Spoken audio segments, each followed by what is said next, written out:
O que é administração? A administração é a ciência social que se dedica ao estudo e desenvolvimento de técnicas e processos que visam a gestão eficiente de recursos e atividades em organizações públicas, privadas e do terceiro setor. Ela envolve planejamento, organização, direção e controle de recursos humanos, financeiros, materiais, para atingir objetivos específicos da organização. Planejamento. O planejamento consiste em definir os objetivos e metas da organização, bem como os recursos necessários para alcançá-los.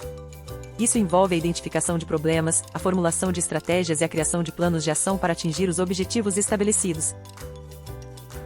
Organização. A organização envolve a estruturação da empresa e a divisão de tarefas entre os membros da equipe.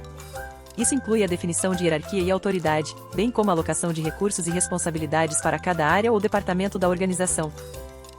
Direção. A direção é o processo de liderar e motivar a equipe para alcançar os objetivos definidos no planejamento. Isso envolve a comunicação clara de expectativas e responsabilidades, a identificação e solução de problemas, e o incentivo e treinamento dos membros da equipe. Controle. O controle consiste na avaliação do desempenho da organização e na correção de possíveis desvios em relação aos objetivos estabelecidos. Isso envolve a análise de indicadores de desempenho, a identificação de problemas e a implementação de medidas corretivas para melhorar a eficiência e eficácia da organização. A organização na administração é um processo que envolve a definição e estruturação das atividades de uma empresa ou organização, a fim de alcançar seus objetivos e metas de maneira eficiente e eficaz. Essa estruturação inclui a definição de funções, papéis, responsabilidades e relacionamentos entre as pessoas que compõem a equipe. A organização na administração tem como intuito criar um ambiente organizacional que permita que as atividades da empresa sejam realizadas de forma coordenada, maximizando a eficiência e a eficácia dos processos e minimizando os custos e desperdícios. Envolve também a definição de uma estrutura hierárquica com níveis de autoridade e responsabilidade claramente definidos. Dentro da organização, as funções e atividades da empresa são agrupadas em áreas específicas, que podem incluir finanças, recursos humanos, marketing, produção, vendas, entre outras. Cada área possui suas próprias responsabilidades e objetivos, mas todas trabalham juntas para alcançar os objetivos gerais da empresa. Além disso, a organização envolve a definição de políticas e procedimentos, que são importantes para orientar o comportamento dos funcionários e garantir a consistência nas atividades da empresa. Eficiência e eficácia. Eficiência refere-se à capacidade de realizar uma atividade de forma correta e com o menor custo possível de recursos. É a relação entre o resultado alcançado e os recursos utilizados para alcançá-lo. Uma empresa eficiente é aquela que consegue produzir mais com menos, ou seja, maximiza a produtividade e reduz os desperdícios. Por outro lado, eficácia refere-se à capacidade de realizar uma atividade de forma a atingir os objetivos estabelecidos. É a relação entre o resultado alcançado e o resultado desejado. Uma empresa eficaz é aquela que consegue alcançar seus objetivos de forma consistente e sustentável. Fracasso e sucesso. O fracasso e sucesso das organizações são conceitos subjetivos e podem ser avaliados de diferentes maneiras. Autores de renome como Peter Drucker, Max Weber, Frederick Taylor e Henry Fayol contribuíram para o desenvolvimento da teoria da administração e abordaram a questão do sucesso e fracasso das organizações em seus trabalhos. Drucker argumentou que o sucesso de uma organização depende de sua capacidade de inovar e atender às necessidades do cliente. Weber enfatizou a importância da racionalização e da burocracia para a eficiência das organizações. Taylor propôs a ideia de que a eficiência poderia ser alcançada por meio da padronização e da especialização das tarefas. Fayol defendeu que a eficácia das organizações depende de uma gestão adequada das funções administrativas. Em síntese, a avaliação do sucesso e fracasso das organizações é uma tarefa complexa e subjetiva, que pode ser abordada a partir de diferentes perspectivas. O ambiente organizacional é caracterizado pela complexidade e dinamicidade, que podem variar em termos de certeza, incerteza e risco. A certeza é a condição em que há informações precisas e confiáveis sobre as consequências das ações da organização. A incerteza é a condição em que há informações insuficientes ou imprecisas sobre as consequências das ações da organização. Condição em que há a possibilidade de eventos futuros ocorrerem, mas a probabilidade ou impacto desses eventos são desconhecidos.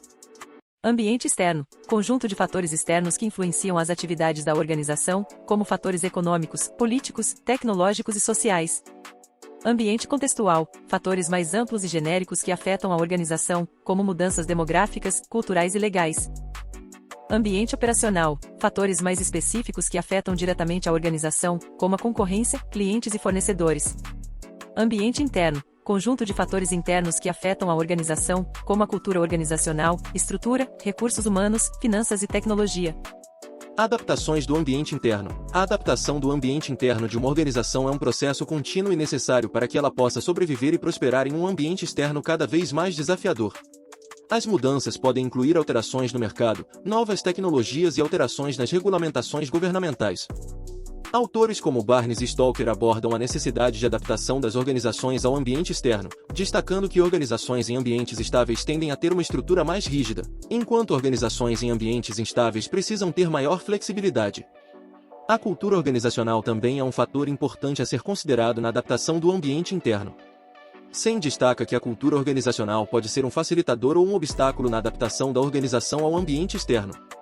Se a cultura for muito resistente a mudanças, a adaptação pode ser mais difícil. Por outro lado, uma cultura que valoriza a inovação e a adaptabilidade pode ser uma vantagem competitiva para a organização. Stakeholders são indivíduos ou grupos que podem ser afetados pelas atividades e decisões de uma organização, ou que podem afetar a organização de alguma forma. A gestão de stakeholders é uma das principais responsabilidades dos líderes e gestores de uma organização. Alguns exemplos de stakeholders: funcionários, clientes, fornecedores, acionistas, governo, comunidade local e grupos de interesses. O processo decisório é o conjunto de etapas que uma pessoa ou organização segue para tomar uma decisão. Essas etapas incluem a identificação do problema ou oportunidade, a definição dos objetivos, a busca por alternativas, a avaliação das alternativas, a escolha da melhor alternativa e a implementação e acompanhamento da decisão. Podem ser utilizadas diferentes abordagens para a tomada de decisão, como heurísticas, modelos matemáticos, análise de dados e intuição. Heurística é um termo que se refere a uma estratégia ou método de resolução de problemas que utiliza regras simples ou atalhos mentais para encontrar soluções rápidas e eficientes. Essas regras são baseadas em experiências anteriores, conhecimento prévio e intuição, em vez de análises detalhadas e cálculos precisos. Daniel Kahneman é um dos principais estudiosos das heurísticas e vieses cognitivos e sua pesquisa tem sido fundamental para entender como as pessoas tomam decisões. Ele argumenta que as heurísticas são necessárias para lidar com a complexidade e incerteza do mundo, mas também podem levar a erros sistemáticos de julgamento. Um exemplo de viés cognitivo que Kahneman estudou é o efeito de ancoragem, que ocorre quando uma pessoa toma uma decisão baseada em um valor inicial, ou a âncora, em que pode não ser relevante para a situação. Decisões programadas e não programadas. As decisões programadas são aquelas que seguem rotinas e procedimentos estabelecidos previamente, com base em regras claras e previsíveis. Essas decisões são facilmente replicáveis, pois são baseadas em experiências passadas e em padrões estabelecidos. Um exemplo de decisão programada pode ser o processo de pagamento de salários de uma empresa, que geralmente segue um cronograma pré-estabelecido. As decisões não programadas são aquelas que não possuem um processo definido e exigem mais julgamento e criatividade. Elas são tomadas em situações complexas e imprevisíveis, que exigem uma análise mais cuidadosa dos riscos e incertezas envolvidos. Um exemplo de decisão não programada pode ser a escolha de um novo fornecedor para uma empresa, que envolve uma série de fatores a serem considerados, como preço, qualidade, prazo de entrega. A racionalidade perfeita é um conceito que pressupõe que as pessoas são capazes de processar todas as informações disponíveis e tomar decisões ótimas, levando em conta seus objetivos e as consequências possíveis de suas ações. De acordo com a racionalidade limitada, as pessoas têm recursos limitados de tempo, dinheiro e informações, além de enfrentarem limitações cognitivas, como vieses e heurísticas. Isso significa que, em muitas situações, é impossível ter todas as informações necessárias para tomar a melhor decisão possível. Em vez disso, as pessoas precisam tomar decisões que são boas o suficiente para a situação, levando em conta as informações disponíveis e suas limitações. Diferenças, dificuldades e facilidades na tomada de decisão entre elementos de um grupo. Diferenças. Os membros do grupo podem ter visões de mundo e perspectivas diferentes, o que pode levar a divergências na avaliação das alternativas e na escolha da melhor opção. Dificuldades. Pode haver conflitos e tensões entre os membros do grupo, que podem ter dificuldades em conciliar seus interesses e pontos de vista. Além disso, pode haver pressão social para a conformidade e tendência ao pensamento de grupo, o que pode limitar a criatividade e a inovação. Facilidades. A possibilidade de compartilhar informações e conhecimentos, aumentar a qualidade e a quantidade das alternativas consideradas.